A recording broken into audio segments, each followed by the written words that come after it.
ভিভোর নতুন phone launch উপলক্ষে তাহসান শেষ কনসার্ট করেছিলেন। গান শেষ হওয়ার পর কৌতূহলী দর্শকের অনুরোধে অনুষ্ঠানের সঞ্চালক তাহসানের কাছে জানতে চান কেন তিনি গান ছেড়ে দেওয়ার এই কঠিন সিদ্ধান্ত নিলেন। হালকা একটু হেসে তাহসান বলেন, অনেক বছর আগে এক ভাই আমাকে বলেছিলেন মিউজিক ইন্ডাস্ট্রিতে শিল্পীদের সময়কাল খুব কম, কেন তুমি ঝুঁকি নিচ্ছ। আমি তখন লিভার ব্রাদার্স চাকরি ছেড়ে প্রথম অ্যালবামের কাজ ধরেছি। তার কথাকে আমি অনুপ্রেরণা হিসেবে নিয়েছিলাম। আর্টিস্টের মেয়াদকাল কম হতে পারে, কিন্তু তার তৈরি করা আর্টের মেয়াদ তার বিদায়ের পরও থাকতে পারে।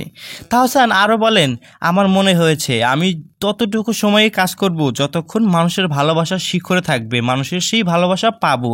কারণ আমি দেখেছি যে অন্য কেরিয়ারের রিটায়ারমেন্ট আসে, কিন্তু এই কেরিয়ারে যেটা হয় একটা সময় মানুষ ভুলে যায়। তাই ভুলে যাওয়ার ক্ষতটার চেয়ে মানুষের ভালোবাসা নিয়ে বিদায় নেওয়াটাই বেটার।